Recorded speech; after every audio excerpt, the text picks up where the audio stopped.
e o alarmismo diante de um quase fim do mundo invade os meios de comunicação. É sobre isso que vamos conversar com o climatologista Ricardo Felício. Ele está ao vivo conosco aqui mais uma vez no Jornal do Oeste. Professor, obrigado pela presença aqui. Bem-vindo, boa tarde. Boa tarde, Victor. Boa tarde a todos os telespectadores. Vamos mais uma vez falar sobre essas mentiras todas aí da mudança climática. Pois é, justamente sobre isso que eu queria ouvi-lo, o professor, porque tem um clima de muito alarmismo, né, de muita comoção com esse assunto. As queimadas estão acontecendo, é verdade, o tempo está muito seco, é verdade, todo mundo está sentindo, a poluição do ar está visível, a olho nu a gente está conseguindo visualizar. Nas grandes cidades que não são diretamente afetadas pelos incêndios, a fumaça está chegando, tudo isso é fato, a gente está vendo. Mas onde é que entram essas tais mudanças climáticas? O que é natural, o que não é? Tem de fato essas mudanças climáticas levando a isso tudo que eu estou narrando? Qual a análise, professor?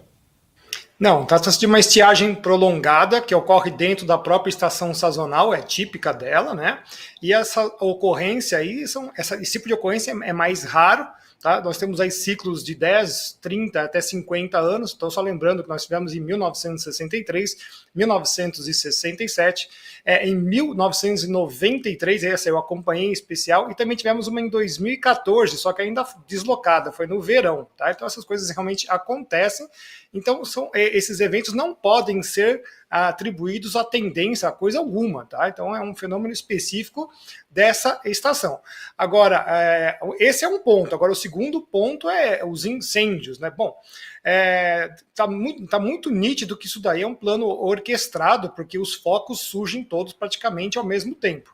E não tem como nós termos fogo espontâneo depois de mais de 130 dias de estiagem forte, porque os processos de fermentação que ocorreriam para ocasionar esses pequenos focos naturais, eles não vão mais ocorrer. Tá? Então, realmente, nós temos aí grupos que estão a atear fogo para que se possa culpar a agricultura, o pequeno, o médio, os grandes agricultores. Esses todos aí estão na mira do governo. Então, são dois quadros distintos. Primeiro, é a estiagem severa, né, dentro da estação sazonal dela normal. Já aconteceu antes, são ciclos mais longos. Tá? E o outro quadro o pessoal está querendo tacar fogo para atingir pessoas, culpar pessoas. E aí impor um discurso de mudança climática. Então, lembremos que quando nós estávamos no antigo presidente, tudo que acontecia era culpa do presidente. Agora não, agora é a culpa de um espantalho chamado mudança climática.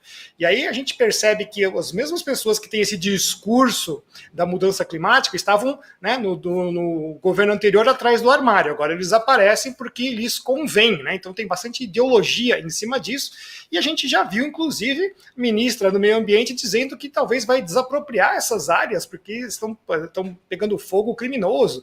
Então veja só como já tem uma miscelânea de coisas acontecendo, emplacar um discurso de emergência climática onde a gente não tem essa emergência acontecendo, né? Então a gente tem que olhar bem aí, ficar bem atento, porque como eu já até falei antes, quem já acompanhou alguns artigos na revista Oeste, a meta do painel lá da Biodiversidade e Serviços Ambientais é que até 2030, né, 100% de pelo menos 30% das áreas naturais do mundo voltem ao seu estado natural. Então, vejam como estão montando um discurso aí. Então, são 3 níveis de discussão, nós estamos aqui em 2. Né? O primeiro, que é realmente a parte científica climática, onde muitos ongueiros travestidos de cientistas ou militantes travestidos de cientistas estão propagando aí, proferindo palavras absurdas, dizendo que o que está acontecendo é mudança climática, quando na verdade isso aí faz parte da variabilidade climática, Victor.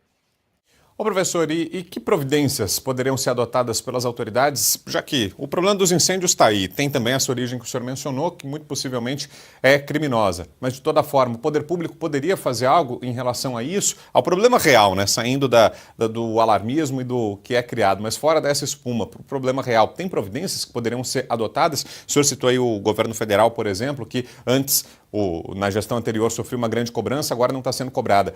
O governo federal poderia ajudar nessa questão? De que forma, professor?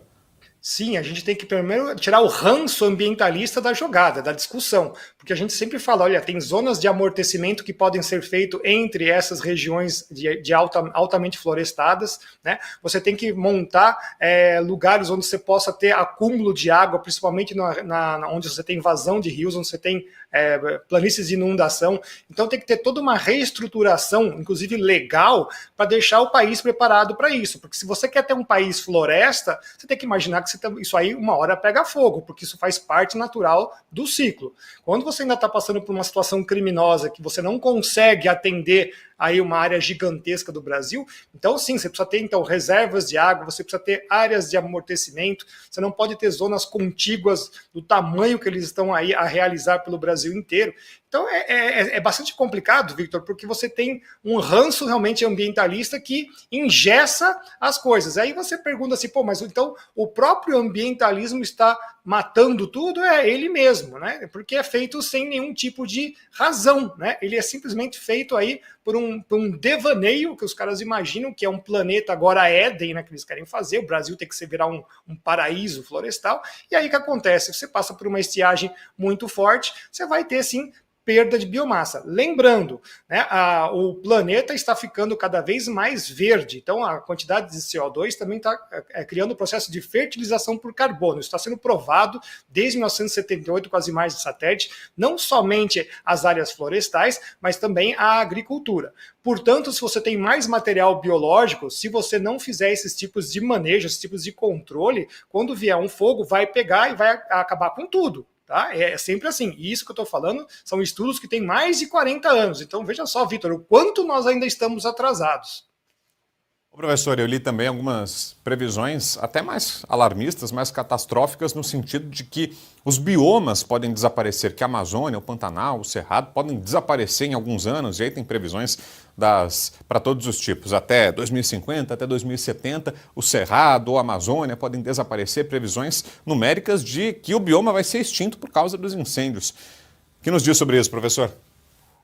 Isso é terra da fantasia, tá, gente? Vou deixar bem claro para todos, isso é terra da fantasia.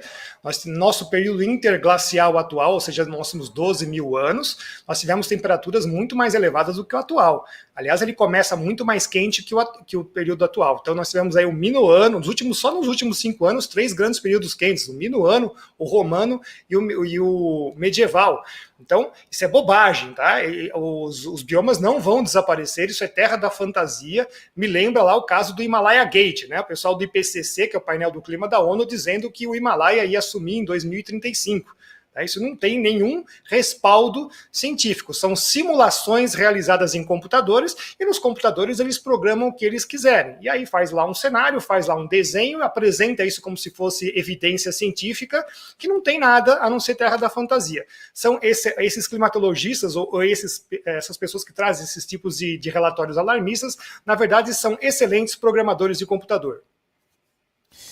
Professor, vou chamar aqui para conversa também o Jorge Serrão, que vai te fazer mais uma pergunta.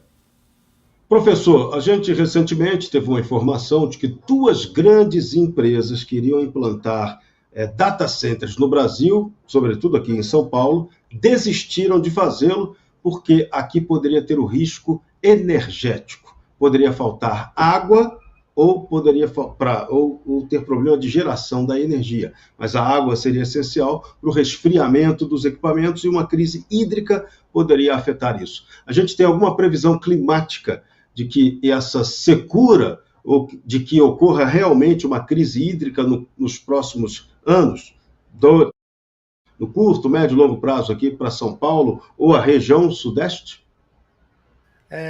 Boa tarde, Serrão. Não, a gente não pode dizer que isso vai acontecer, porque a gente pode usar um único evento como um responsável, um sinalizador para outros eventos. Lembrando, em 2014, nós tivemos, então, uma situação extremamente quente aqui no Brasil, em vasta área do Brasil, mas em lugares mais periféricos, muita chuva. Chegou 2015, mudou totalmente o cenário, choveu pra caramba, encheram todas as represas, e o pessoal falou que nunca mais as represas iriam se encher. Então, isso não tem como isso acontecer. Primeiro que o Brasil é um dos países, né? Então, utilizando os países que estão aqui dos Andes e o Brasil, são dos países que mais têm abundância de bacias hidrográficas. Então, esse aí é um cenário que não vai acontecer. O que nós estamos vendo agora no nosso quadro meteorológico, né, que não tem nada a ver com a parte climática, é que a nossa zona de convergência intertropical, então uma região que nós temos no Equador, que concentra os grandes distúrbios tropicais, ele está agora no hemisfério norte, norte. E engraçado, Serrão, é que ele está um pouquinho a mais ao norte do que deveria estar. Inclusive, foi prognosticado que nós teríamos uma temporada de furacões nos Estados Unidos excepcional, muito alta, e nós já passamos o dia 11 de setembro, que foi a metade da temporada, e nós estávamos ainda no furacão F, né? Então só tinha pouquíssimos ainda, né? Então talvez, de repente, a temporada pode explodir até o final, até novembro, pode acontecer, mas não está parecendo que isso vai ser real. Quando a zona de convergência começar a migrar para o hemisfério sul, que deve acontecer agora, já em outubro, final de novembro, as chuvas já vão começar a retornar, né? Então, realmente nós estamos com essa alta pressão em cima do Brasil muito alargada, porque a zona de convergência está muito acima no hemisfério norte do que o normal, então não está contribuindo absolutamente nada nessa calha que desce desde o Amazonas até os estados do sul. E óbvio, né? O pessoal falando, mas então não tem nuvens. Esse período realmente é de estiagem. O nosso ano hidrológico, a maior parte do Brasil, o ano hidrológico não casa com o ano civil, né? Então ele vai começar agora o nosso ano hidrológico e vai terminar lá no meio do ano que vem. Então a gente espera que essas chuvas comecem a retornar agora para o Brasil em novembro. Então, não.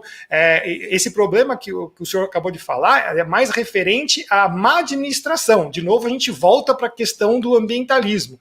Ele está engessando o Brasil. Porque veja só, Serrão, que interessante. O maior trabalho já foi feito pelo Sol. Então o pessoal fala assim, eu quero energia solar. Eu falei, não precisa, meu amigo. O Sol já evaporou a água do mar e já jogou para dentro do continente. Cabe a nós termos inteligência de gerenciar essa água. E complementa o que o Vitor acabou de falar, né? Se a gente fizesse mais barragens, mais controle hídrico, a gente teria abundância de água, porque o nosso país realmente é muito abundante de água. Então é sempre o discurso ambientalista que é o pior inimigo do Brasil, tá? Então esse risco ocorre por má gerenciamento. Se tivéssemos um bom gerenciamento, nossa, nunca isso ia acontecer. Oi, Serrão, diga, acho que estava fechado o áudio. Vai de novo, Serrão. O que a gente aprendeu? Que lição que foi ou não tirada dessa catástrofe do Rio Grande do Sul? Muito boa pergunta também, né? O gerenciamento, de novo, o ambientalismo, não permitindo que se fizesse o gerenciamento das águas. Então, ou seja, fazer a drenagem, o desassoreamento, né? A gente vê agora que para fazer a nova COP em Belém, eles estão correndo, gastando bilhões para fazer o quê? Exatamente tirar os detritos lá nem posso falar rio, né? Porque são aqueles riachozinhos que correm a cidade que o esgoto está a céu aberto, né? A gente está vendo isso, né? Vai ficar muito feio o pessoal falando que nós temos uma emergência climática, um problema climático, que na verdade, pessoal, é um problema inexistente, frente a um problema real da sociedade, né? Então, eu sempre gosto de dizer assim, meus caros queridos amigos aqui da Revista OS, o pessoal está preocupado com lixo espacial, enquanto tem um monte de países enchendo de satélites, mas não tem lixo espacial, enquanto que nós temos cidades em que rios de esgoto passam no centro dela. Então a gente pergunta, aonde estão realmente os verdadeiros problemas ambientais? É no clima, na atmosfera, ou será que ele está ao seu redor, passando aí embaixo do seu nariz, e você não percebeu isso até agora, né? Então é interessante que a gente tem que mudar essas prioridades. E, de novo, né, 3 vezes a gente falou aqui, o ambientalismo é o câncer do Brasil. Professor Ricardo Felício, obrigado mais uma vez, viu, pela presença aqui conosco.